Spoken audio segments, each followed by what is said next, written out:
If I'm to describe a woman, magician, transformative. Resilience. things I do, at times I used to be marveled. I feel like mine has been cinematic. I was very scared. I was like, I'm going to have people, strong men and women. One of the challenges that women have is this wrong perception that women bosses are always wicked. Being tough is different from being wicked. And sometimes we may look tough when we walk. I can't even believe I was actually the head girl when I was in secondary school. We should stop running away from problems. I see them as stepping stones. We see our male counterparts, they don't want to work with a woman. Yeah. With a woman. Yes, it happens. Wow. Even the women don't want Even to. me, I Yes. So choose there's, most I times. think we need to, have to change that narrative. To mark the 2025 International Women's Day celebrations, I'm here with some of CSEA's vibrant, intelligent, and beautiful women to discuss certain topics in regards to leadership and work-life balance. So welcome, ladies. Thank you for taking out time from your busy schedules to be, or rather join us on this table. At my left is Ms. Drusilla David, the head of communications here at CC, and Dr. Oluwatosin Edafe, research fellow at CC. And I'm also here with the doctor in the making, Ms. Chioma Chukwu. So we'll be diving right in with the first question.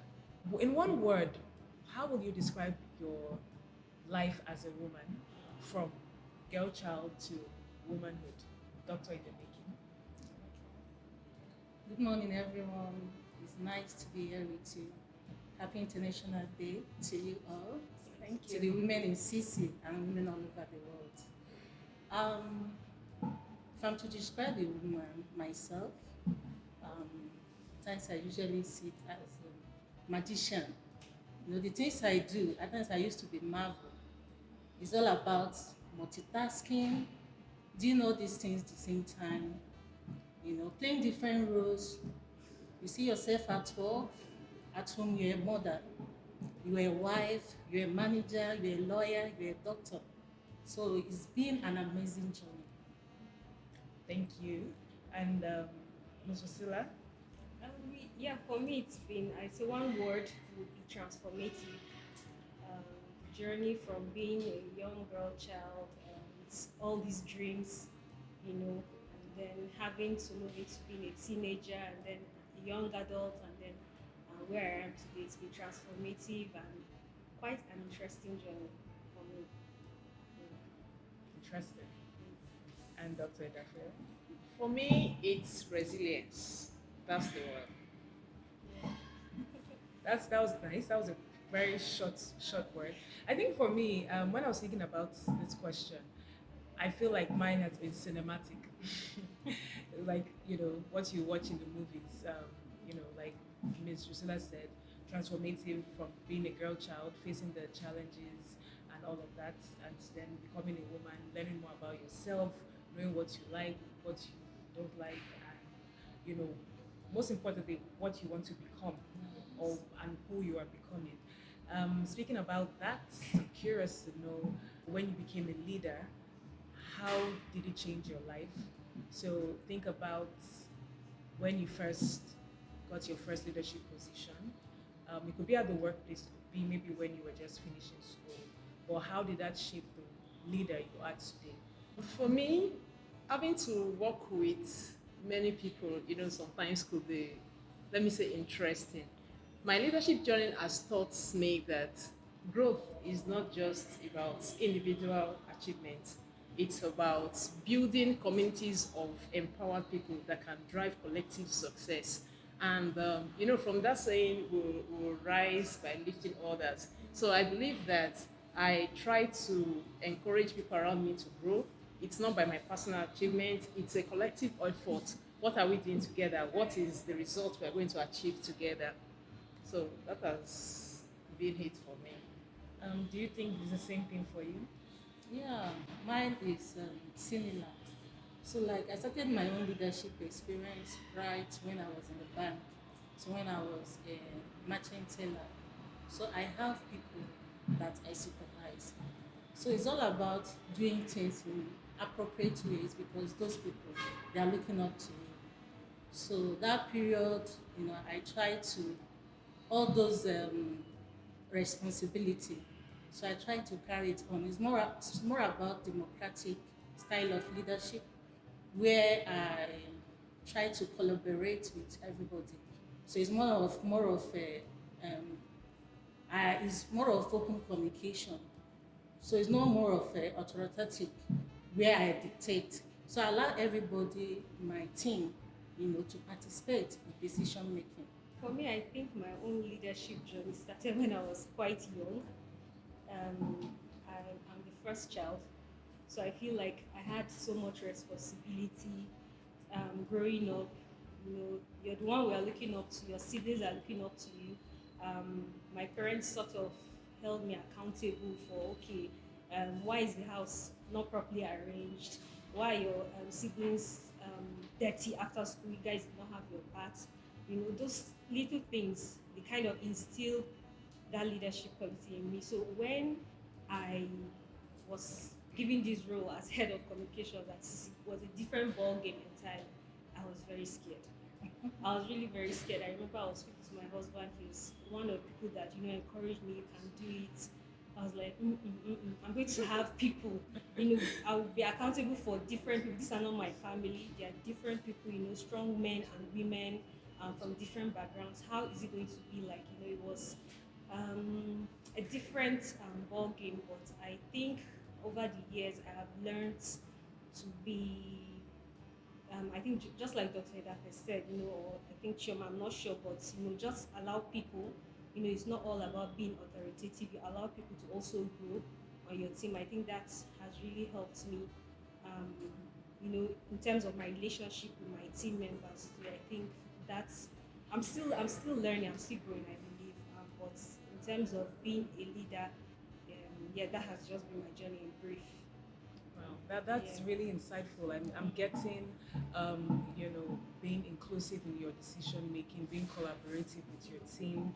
I'm also hearing, how, your childhood upbringing can also, prepare you for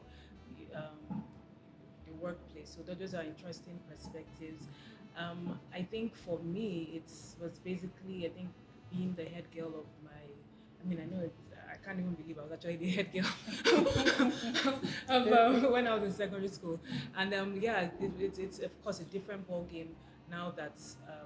So for personally, I feel like in different aspects, whether in the workplace or at home, there are always opportunities for us to lead as women, and wherever you are, you should take advantage of that and use your strengths to forge ahead. So it's interesting, Dr. Tafe, when was it, or rather, what time did you ever experience a typical stereotype for as a woman in the workplace, and how did it impact you, and what was your response to Okay. It was actually not an interesting one because it was during my PhD program. I had applied for a particular fellowship. At that point, I was applying for different fellowships. I was engaged, trying to have industry experience. So this particular one, I had applied. We did series of interviews. They were highly impressed. They had read my CVs, profiles, everything. So at some point, they called me for physical interview. When I got there, I saw them murmuring and they were highly disappointed. There was a woman, and I was like, Don't what mean make it. what difference does it make? And they were so concerned, and some of their concerns were, in fact, one a particular one asked me a question. Said, "Are you married?" I said yes. One of the things I don't do in my CV, I don't have my marital status. So he was like, "Are you married?" I said yes. And he was even more disappointed. Then the next question came, and they were like, "So, when you become pregnant and you would like to go for maternity leave, who takes up your responsibilities?" It was not funny. So they said they would get back to me, and they were concerned about my children too. That if your children fall sick, are you going to take some time off your job? They were really concerned. So I said no problem. They said they were going to get back to me, but they never did. So I got another fellowship, and I was on that job when they reached out to me, and they were like, having looked at the situation on ground, we would like you to resume. Guess what? I turned down the offer. Yes. Yeah, because I refuse to compromise my principles, and I will not accept or any other woman to accept that we are weaklings. We are not weaker vessels. Even the Bible that refers to women as weaker vessels says man should honor a wife because they are weaker vessels. It does not imply intellectual inferiority. Yes. So, from this experience, I've learned some precious lessons like self-worth and confidence. So you trust in your abilities and never allow stereotypes to undermine your values, and always choose the right environment. I tell people to choose the right environment in the sense that look at the organizations you want to with. Work with organizations that value your contributions to whatever they are doing, based on merit and not on gender-based assumptions, and stand firm against discrimination. So these are my views. That's it. That's a wonderful one. Do you like to add to what she said? To like I don't have any experience on stereotype, but the experience I had was with a woman boss. So it was a difficult one. So it was still when I was in the bank, when I had my first two children. You know, like then my husband wasn't around, so at times today this child will be sick, tomorrow it will be immunization. I know something I talked about women. You know, they don't want excuses. They want the job to be done. So they pay attention to details. So I started having issues with her. To the extent she was asking me, "Are you the only married woman in the branch?"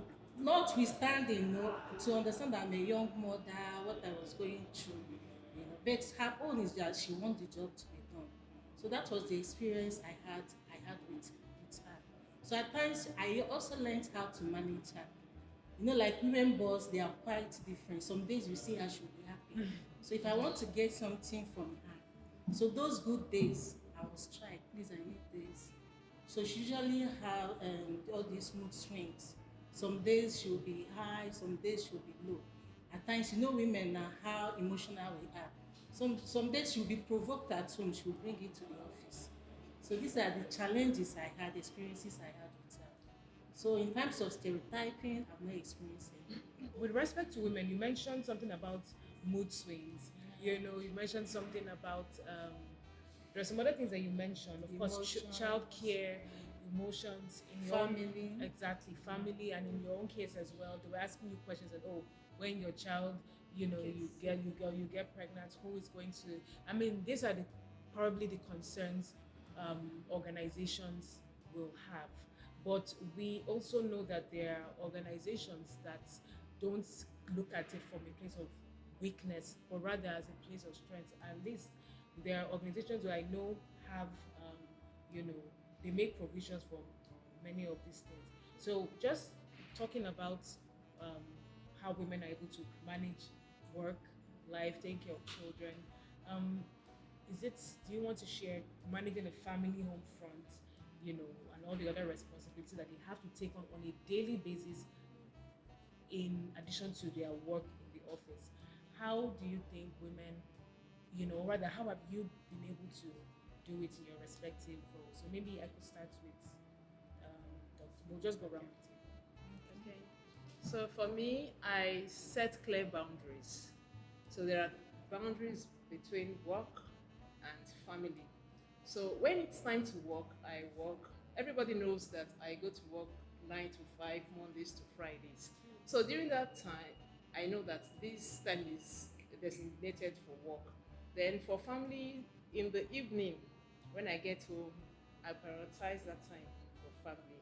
I attend to my family, and I ensure that I try not to check my meals, except those that are really important. I try most times not to check my meals. Then I prioritize what I do.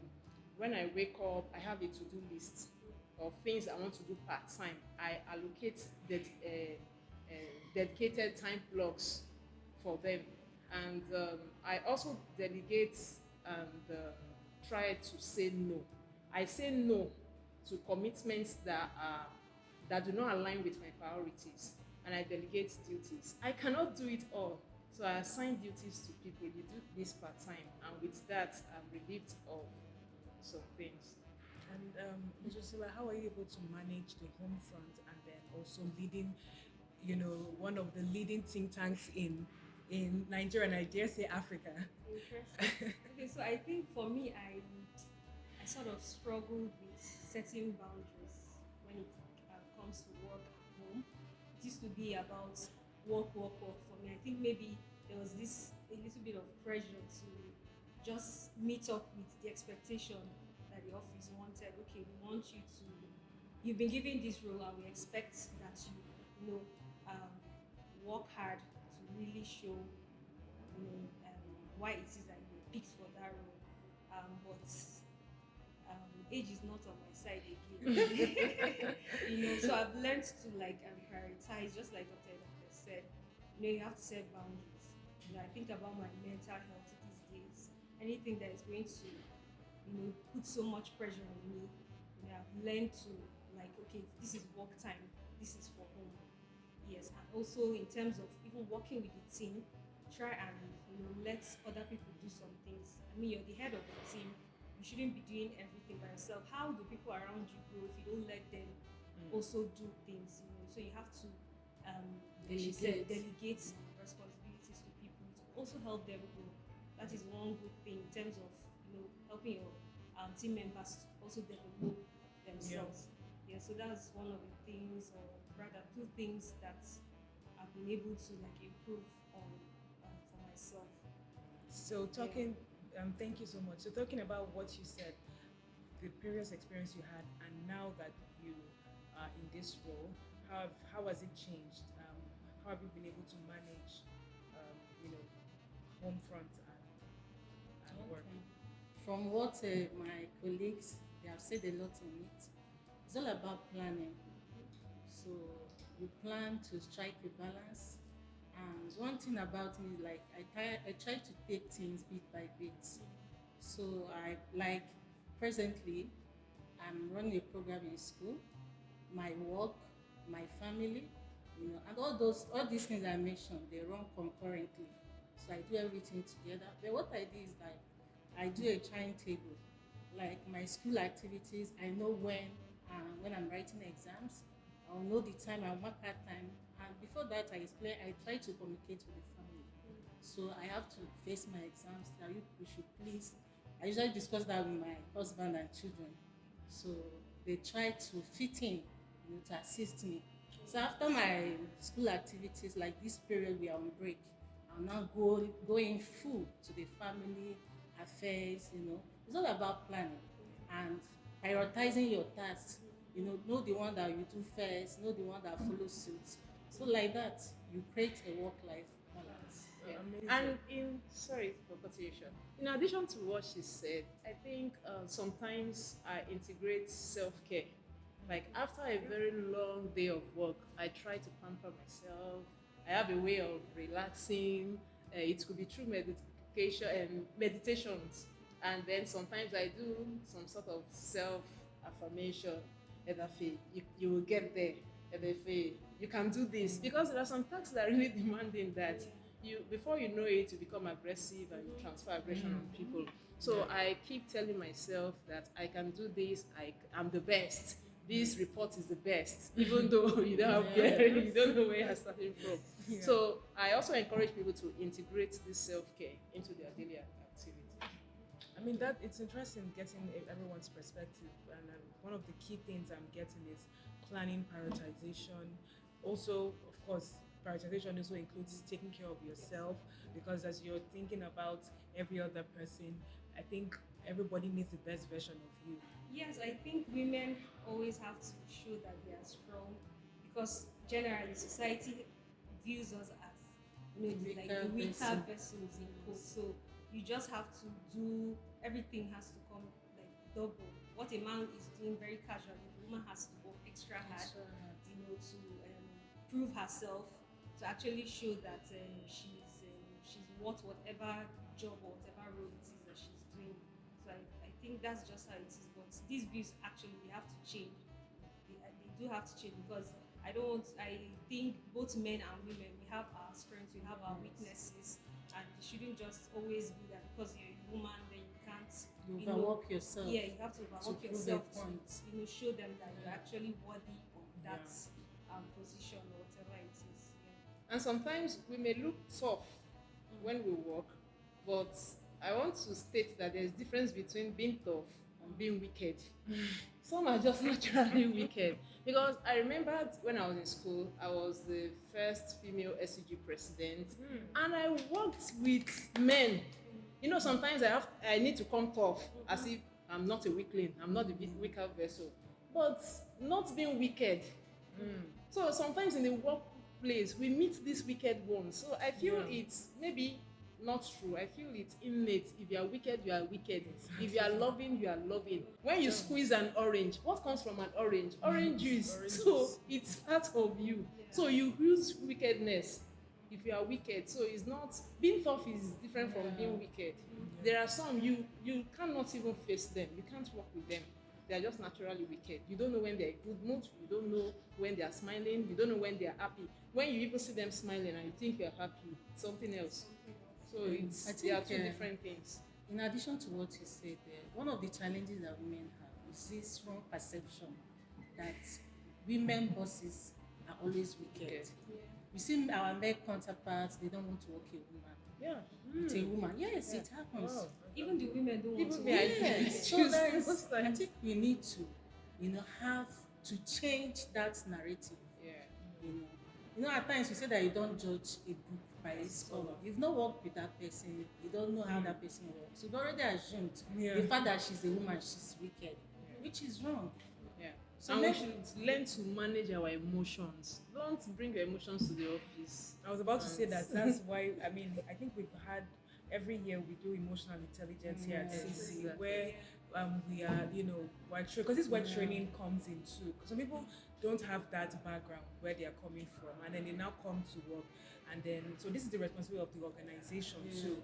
You don't know, as part of the training, it's not just training people to do more work. There's also the social aspects. There's also the emotional intelligence aspect that I believe everybody will benefit from, both male and female.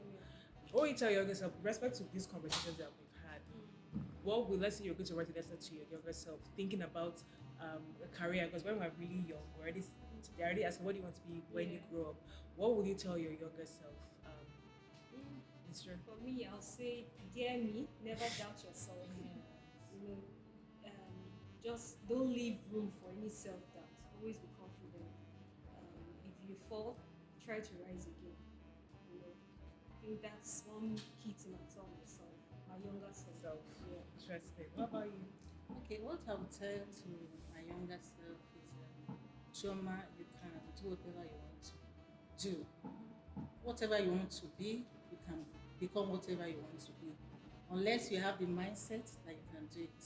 So it's more of self-affirmation, what Dr. Defe talked about. I can do it. Believing in yourself, believing that you can face any challenges that comes your way. Oh, nice. And what about you, Dr. Daphne? For me, I would tell my younger self to learn from setbacks. See every challenge or failure as an opportunity for growth, because definitely there will be problems. We should stop running away from problems. I see them as stepping stones. They are opportunities for growth. And also build your network. I always tell people this. I learned it from my supervisor. Your network is your net worth. So build your network such that you seek mentors, people that inspire you. Seek them, and you'll be able to navigate your career path, especially the challenging ones. And I'll just conclude by just adding to what you said about, I'll tell my younger self to ask for help. It's actually saved, it saves a lot. Like, you can't handle everything. No, as a girl child, going into womanhood, you need the advice, like you said, of mentors. It can be in the place of family member. I don't even think I had a mentor in the workplace, starting out my career, but like, there are people that were willing to help you, and there are people that are around that you can get help from. So I'll tell my younger self to ask for help. And to finally wrap this up, we want to know, um, what you see the future of work for women. How do you think, with all of what we are been discussing with respect to accelerating action towards gender equality, what type of future do you see? And if you have an idea of how we can get there too, that would be nice. So, Dr. Dafe, Okay, I would say broader representation, that every woman, irrespective of the background, are equally represented at all levels. I'm looking forward to see a future where women are included, where barriers are broken to suit women in different sectors and organizations. And in addition to what she said, that is dismantling systemic barriers, a colleague said a story of how a child came home, brought home an assignment, and in that assignment they wrote, the father takes care of the family and the mother cooks for the family. We should really, I look forward to a future where roles are redefined. Women don't just, our role is not just to cook for the family, we have other roles. So there should be equal representation. no, we finally come to the end of this a very insightful conversation with the doctor in the making, Chioma Chukodi, Dr. Oluwatosin Edafe, and Ms. Rosella. Thank you very much for being here. Thanks for having us. Yes, the pleasure is all mine. And it was interesting, insightful conversations on women in leadership. We're hoping that there will be more conversations that help with accelerating action for gender equality in Nigeria and Africa and the rest of the world. So thank you very much for spending this time with us. Happy International Women's Day!